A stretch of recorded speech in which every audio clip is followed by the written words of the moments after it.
Alors, pendant que les étudiants descendent, on va voir une personne de votre Église, un jeune de votre Église qui va partager son témoignage, comment Dieu a vraiment travaillé dans sa vie, qu'est-ce que Dieu fait dans sa vie depuis qu'il est ta parole de vie. Alors, je vais laisser la place à Mathieu Réel, aussitôt que les jeunes descendent. Est-ce que quelqu'un a une Bible?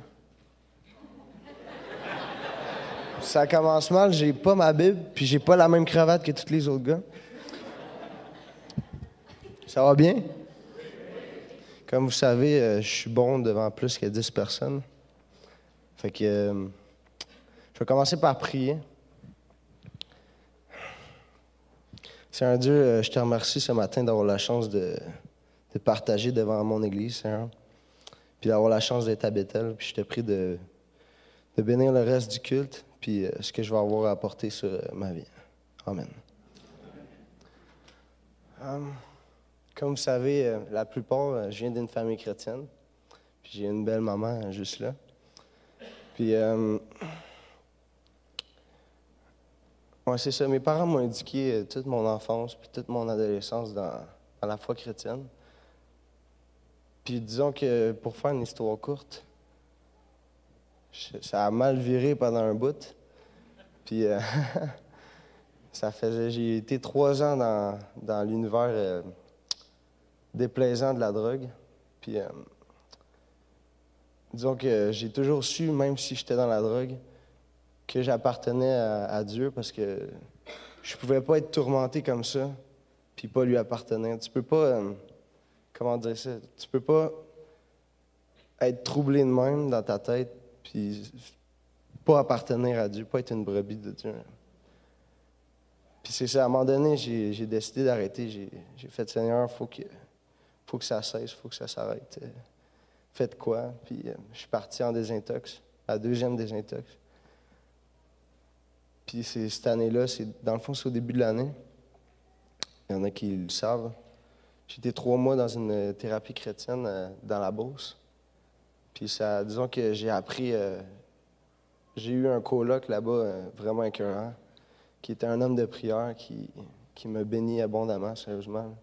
Puis à cause de lui, principalement à cause de lui, mais à cause de Dieu aussi, je pense que je me suis mis à prier puis à découvrir la prière sous une forme complètement différente. Puis je me suis mis à jeûner là-bas puis à avoir des temps vraiment précieux avec Dieu.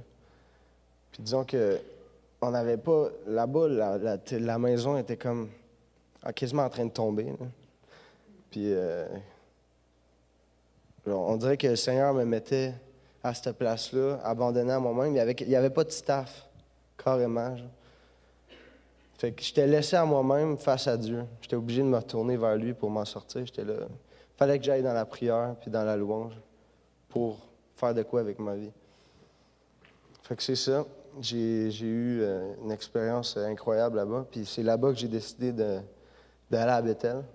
Je me suis inscrit, puis j'ai envoyé l'inscription. Dans le fond, c'est mes parents qui sont arrivés un jour, puis ils ont dit « Ça te tenterait-tu d'aller faire un tour à Bethel après? » Puis moi, j'avais déjà ça dans ma tête, fait que ça a comme venu...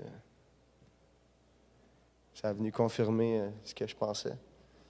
Puis j'ai eu cet été, Satan ne voulait pas que je rentre à Bethel. Hein. Ça, c'est certain. Il m'a mis pas mal de pièges devant moi pour que je tombe. Je suis tombé, mais je me ramasse quand même à Bethel. Puis ça, c'est un miracle. Là. C'est par la grâce de Dieu que je suis là. Puis, disons que depuis que je suis là, je sais que c'est la meilleure bénédiction que je pourrais pas avoir dans ma vie. Puis c'est pour ça que je le conseille à ma sœur.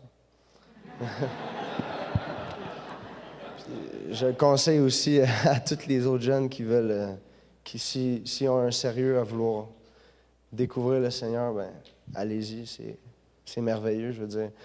J'ai la chance d'être avec une 40aine d'autres jeunes dans le même environnement où on veut tous louer Dieu, on veut tous apprendre à le connaître. Puis on est juste bénis juste jeudi passé, on a eu un temps de louange. Je pense que les gars se sont mis à pleurer en premier, tu sais. Ouais, c'était merveilleux, en tout cas. En finissant, j'aimerais dire que c'est ça, le premier mot que je retiens, puis que vous pourriez retenir, c'est grâce. n'y a pas d'autre mot que ça. Puis j'aimerais ça finir avec un passage. C'est dans Psaume 34.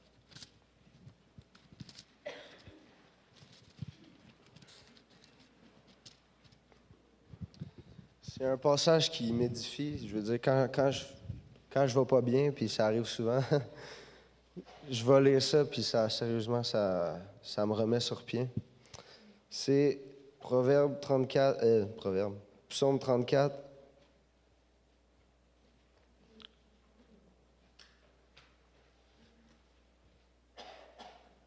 « 18 à 21, je pense. Oui, c'est ça. « Quand les justes crient, l'Éternel entend, et il les délivre de toute leur détresse. L'Éternel est près de ceux qui ont le cœur brisé, et il sauve ceux qui ont l'esprit dans l'abattement. Le malheur atteint souvent le juste, mais l'Éternel l'en délivre toujours. Il garde tous ses os, aucun d'eux n'est brisé. » Ouais, c'est ça. C'est vraiment un passage qui, à chaque fois que je file moins bien, mais je vais lire ça. Puis, wow, je sais que le Seigneur il est là malgré que je vais tomber 6 fois encore ou 10 fois encore, ben, il est là puis il va me relever à chaque fois. C'est ça.